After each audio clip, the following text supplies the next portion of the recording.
Time to leave today. A little bit of a side swell happening. And we need to get back to town and do some internet and bits and pieces. So we're going to have an hour-and-a-half sail back to Majuro downtown.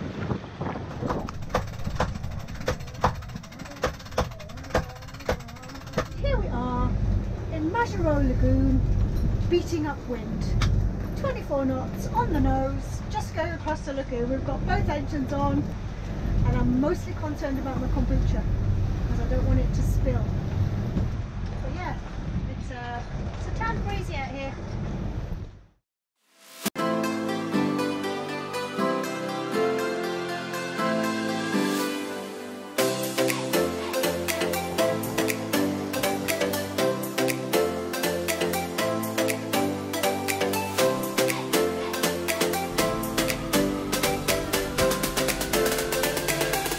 Don't forget to subscribe to our channel and click on the bell icon to be notified of future episodes.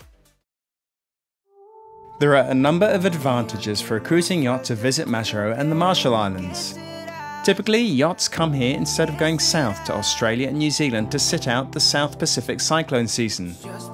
This year, the visiting yachts were made up of a mix of New Zealand, US and Canadian boats. Getting around Majuro is easy. There are many private cars registered as taxis, with every trip costing $1 per person. Alternatively, there are a few dinghy docks around the lagoon. Some are in better repair than others, but this makes for an easy dinghy ride and shorter walk to the shops, immigration, restaurants or the hospital. The yacht club hosts a cruiser net, and also a regular Tuesday dinner at different restaurants around town. Occasional sundowners on different boats is always an enjoyable way to spend an evening as well.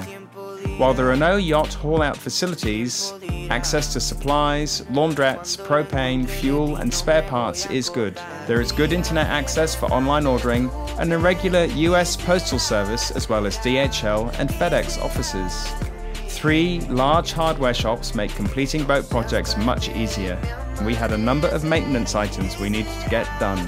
One of the more urgent ones was to strengthen the lenses in our Goiot escape hatches, which were subject to a manufacturer recall.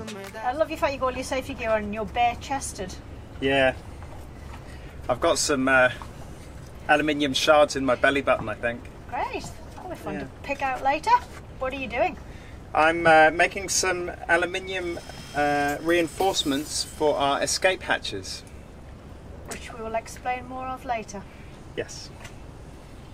Welcome to our starboard hull. This is our escape hatch, and I'm just going to go over what the problem is. There is an aluminium frame, and within that there is a perspex lens that is silicon and glued in, essentially. The issue is that that silicon over time will fail, especially at the top part of the lens. They've had it come away, and then as soon as the water gets in behind there's nothing holding the lens in, and water will come into the boat. We've fabricated our own repair, which consists of some aluminium brackets that we've bent to shape, and then we've glued them to the lens.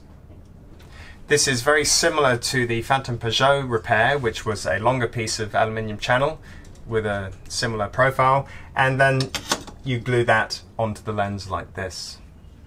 However, Phantom Peugeot have indicated that there have been a number of failures of this temporary repair. Their current recommendation is that we drill through the lens, put a bolt in there, and then that bolt will then secure to a piece of aluminium channel, and that aluminium channel will then sit between the frame and the lens and essentially sandwich it all together, and we'll put one in each corner with a couple of bolts and have a very secure repair. Now, this repair will be in place until Phantom Peugeot and Goiot get around to manufacturing their new safety lens and hatch system, and then they are going to send us an entire new hatch. This surround will stay in place, but the lens will be fully replaced. But in the meantime, we cannot leave port until we bolt these in place. and then send them a picture and confirm that we have the fix in place, and then we can leave. Just doing a little bit of spring cleaning on the boat and noticed a little bit of a wobble. So I've got some unplanned maintenance in my future because I fixed this a couple of years ago. In other words, he broke it. And the repair needs redoing, basically.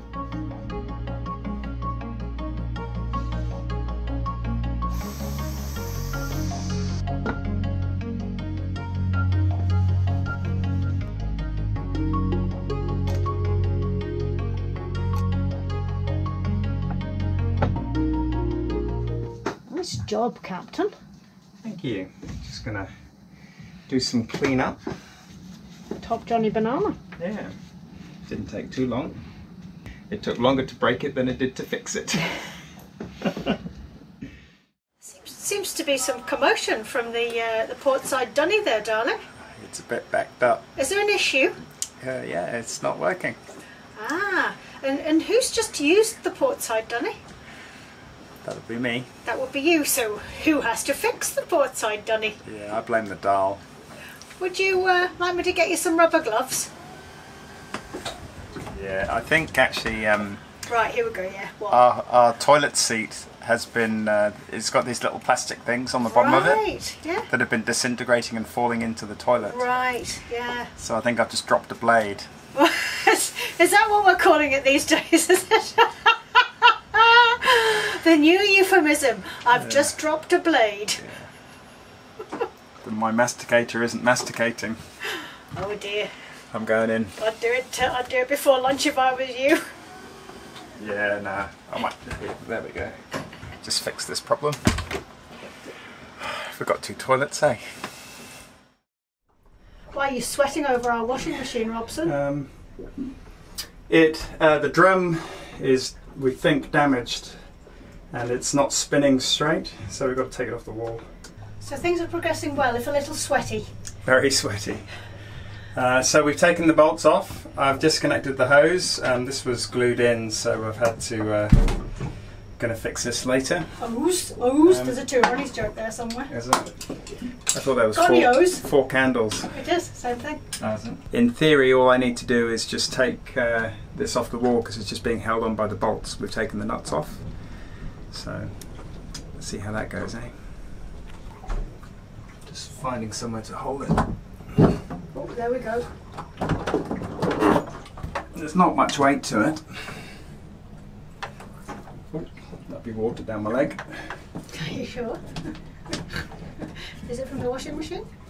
So it looks... I shall come and assist you then. That's alright. This is what we wanted to have a look at. Le back. So we think this bolt is crooked. Because our drum's not happy, is it? It's not. Wearing away the rubber seal inside the door when it turns. Just outside its 3-year warranty. It's actually not. I True. don't think. But there you go. Did it have a 3-year warranty, did it? No. I'd be surprised. That was humour. Oh. Okay. Washing machine. Yay. Almost fell backwards then, that would have been fun. It would have made good telly. Would have. Washing machine is now on the table outside. And we're troubleshooting. But it's definitely the drum is definitely rubbing against the seal of the door here. I'm going to get Rob to spin it and show you what's happening. You can see as it goes around, you can hear it. Just rubbing. It's off kilter. Yeah. And that's all the rubber that's falling out when it does it. Oh, when you live on a boat, you're everything mechanic, aren't you? Engine mechanic, washing machine mechanic, Plumber. plumber, My rate for plumbing is huge. electrician. Yeah, I'm worried about getting the bill. Send it to yourself. I'm worried about putting this back together without having any bits missing. Yeah. So we've got a washing machine in bits and some kind of alien life form growing on the back of here. I don't know what that is. Yeah. What is that cack? Don't know. It's weird, eh? It's like old soap. But yeah, here's the drum. It needs a pretty good clean. You think? Everything else on the mechanism kind of looks okay. mould, soap. It's going to take a while to get it clean now. The stainless drum of the washing machine is attached to a 3-arm aluminium spider, which, once we had cleaned up, we saw had cracks on 2 of its 3 arms, which was causing the misalignment. We took the unit to an auto repair shop and they tried to weld it back together. Unfortunately, this didn't work. As there was no way to get a spare drum, we had no choice but to scrap the unit. So today is a sad day. Our washing machine is going in the bin.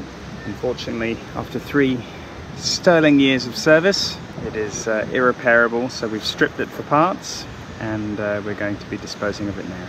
Disposing of rubbish here, so we're paying about $4 a month, I think, and that gives us access to this green skip. So we can put our rubbish in there and then they take it away and dispose of it. Good grief, you're having a busy day, husband. Ooh. Quite sweaty down there. Very sweaty and very fumy with the acetone. What are you doing? I'm taking the foam backing off the old strip lighting, because the strip lighting over time has yellowed. So that's the current one and this is the new one. Current, very good. Yeah, but what's happening with this is it's on all of it. You see the hot spot there? That's actually sort of melting and getting quite hot when it's being used. So, and it's also discolored with age, so it's just time to put new stuff in. Then just lift these off. So that's the old ones.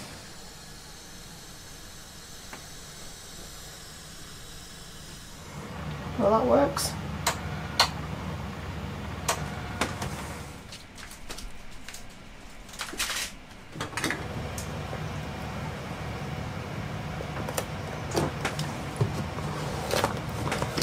So, are you all done? Yeah, just Flick the switch. Fairly straightforward, oh, actually. Look at that. Oh, way brighter than the other ones, eh? Yeah. Thank you, babe. It's a pleasure. I line on the kitchen floor, husband. We've had a fridge seal hanging around the boat and I've not put it in because I thought it would be really, really complicated. It comes out quite easy, actually. I thought I'd have to unscrew a whole load of bits and pieces and stuff. So I just need a little wedgie device to slot this in. Nice work there. They say to put it in place and then just wait 10 minutes for it to sort of lock in place. Moment of truth. Just check the seals aren't going to pull out. It looks pretty good. Oh, that's alright, that. Thank you, Fridge Seals in Australia. Sending us the new ones. The only company that I could find that does these, so it was good. And yeah, easy to install, so it's another job off the list. Comfy down there. Yeah, I've just got some super glue. This is an update on the, gosh, these were easy seals to fit to the fridge story from the other day. They keep coming out. They were easy to fit, but they haven't stayed in. So what did you do? I contacted the company and they said, yeah, we'll use super glue for that. I've just got visions of the glue in the fridge shut and never been able to get in there again. Let's see how we go. Yeah, every time we've opened the fridge since they were fitted the other day, they've fallen off. 6 weeks in Majuro was plenty of time to relax, reprovision and complete a number of much needed boat projects. But we now had itchy feet and it was time to explore more of what the Marshall Islands had to offer. Next stop, Majuro Atoll. Thank you so much for watching. If you enjoyed this video, please subscribe and leave us a comment below. If you'd like to support our journey, please head over to our Ko-fi page and buy us a coffee. For real-time updates, please check our Facebook and Instagram pages.